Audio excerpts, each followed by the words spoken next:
Okay, in this clip I'm going to explain a little bit more about neurofeedback, what it actually is and how it actually works.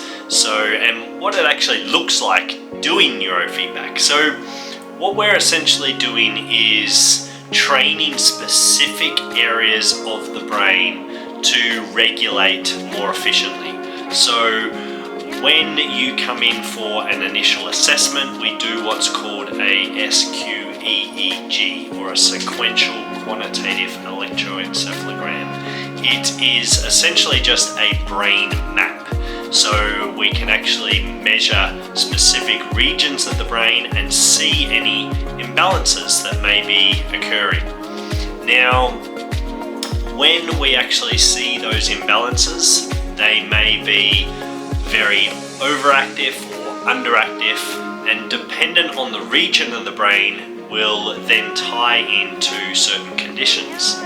So what we actually want to do is start to train those areas to regulate more efficiently. But how do we actually train them? So that is essentially what neurofeedback is. We have to somehow tell the brain what to do and reward it in a way to say when it's doing what we want it to do, and inhibit it when it's moving away from what we're wanting it to actually do. So what this looks like is we have to somehow provide a feedback mechanism, either visually or auditory or both, to the individual, that when their brain is working the way we want it to, we say, hey, good job brain, keep doing that. When it's moving away from optimal, where we're wanting it to go, we're saying, hey, bad job brain, don't do that. So what that essentially looks like is an individual will sit looking at a screen, and I'll pull up an example of this as well. So you can see right now a character running across the screen, and you'll see these little dots that move in and out of alignment with each other. Now essentially what these are specific frequency ranges that we may be working on, from beta to alpha to theta to delta, and specific frequency ranges in each of those as well. But what we may be wanting to do is train these frequencies to regulate more efficiently at a specific region of the brain. So the individual sits there looking at the screen, they've got a headset on with an electrode targeting a specific region, whatever we can see in that SQEEG, and we train that area by saying, hey, I want to provide a feedback with a character running across the screen and points going up and alignment with all these circles when the brain is doing what we're wanting it to do. When it's not doing what we want it to do, then the character's going to slow down, the steps, the actual auditory side will slow down, the points will not be increasing, and those circles won't be in alignment. Now that feedback is to signal to the individual that, hey, whatever you're doing, don't do that.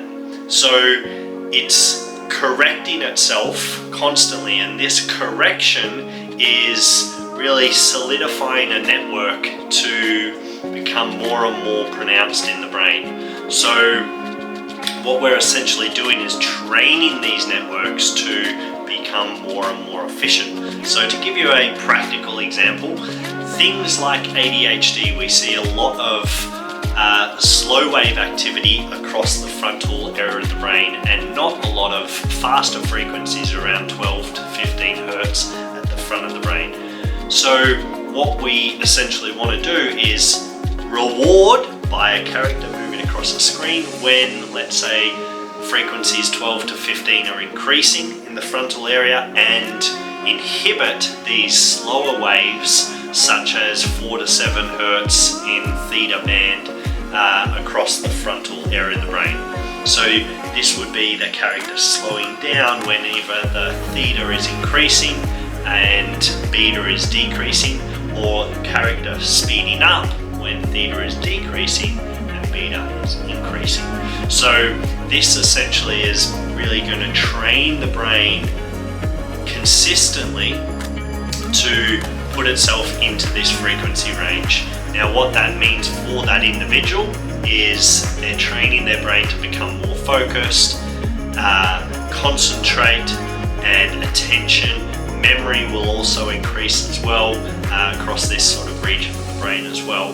So this person, if they begin training and doing this training 4 to 5 times a week for only around 15 to 20 minutes a day, they're training these networks to become more and more efficient at connecting inside their brain. So what does that mean for that individual? Outside of the training, then they're going to become more focused, and concentration is going to enhance, memory is going to enhance, and so forth.